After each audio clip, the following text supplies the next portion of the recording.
निजीकरण के विरोध में बैंक कर्मियों की रही हड़ताल।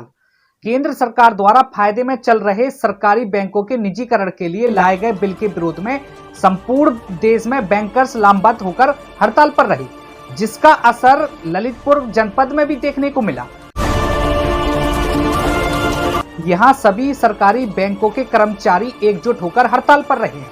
बैंक कर्मचारियों का कहना है कि केंद्र सरकार द्वारा देश के जो सरकारी बैंक फायदे में चल रहे हैं, उन बैंकों को निजी हाथों में बेचने की योजना के तहत एक बिल लाया गया है। अगर यह बिल लागू हुआ तो देश की अर्थव्यवस्था पूरी तरह से चौपट हो जाएगी, जिसका सबसे ज्यादा प्रभाव देश के गरीब किसानों और आम आदमी पर पड़ेगा, क्योंकि जब सरकारी बैंक भी प्राइवेट हो जाएंगे तो सरकारी बैंकों में जीरो बैलेंस से खुलने वाला खाता प्राइवेट बैंकों में मिनिमम 10,000 से खुलेगा, जो आम आदमी की पहुंच से बहुत दूर होगा। बैंक कर्मियों ने यह भी बताया कि वर्तमान में जिन सरकारी बैंकों द्वारा किसानों के लिए किसान क्रेडिट कार्ड बनाए गए हैं, इसके बदले में किसानों की जमीन बैंक में बतौर गिरवी रखी गई है। यदि सरकारी बैंक निजी कंपनियों के हाथों में जाते हैं तो फिर किसानों की गिरवी रखी हुई जमीन पर निजी कंपनियों का अधिकार होगा। सरकारी बैंक का निजीकरण होते ही देश की अर्थव्यवस्था पूरी तरह से चौपट हो जाएगी। इसलिए सरकारी बैंकों के निजीकरण के विरोध में बैंकर्स पूरी तरह से लामबंद हो गए हैं और केंद्र सरकार द्वारा लाए गए इस बिल का जमकर विरोध कर रहे हैं। हड़ताल के दौरान बैंक कर्मियों ने आम लोगों से भी इस बिल का विरोध करने का आह्वान किया, क्योंकि यह बिल जहां देश की अर्थव्यवस्था के विरोध में है तो वहीं आम जनमानस के विरोध में भी है। संवाददाता नितेश खरे की विस्तृत रिपोर्ट।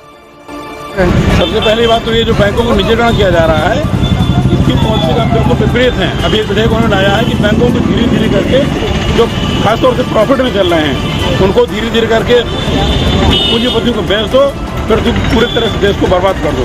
इसका सीधा मकसद ये है वित्त मंत्री का। तो हम इसके लिए हम लोगों ने अभी 2 दिन का हड़ताल रखा हुआ है। हम चाहते हैं इस तरह के अगर काम में ये वापस नहीं लिया गया तो हम लोग अनिश्चितकालीन हड़ताल के लिए मजबूर हो जाएंगे। ये हमारा एक तरह से एकजुटता का एक प्रतीक है। ये इसलिए हड़ताल क्या क्या आप लोग की मांग है?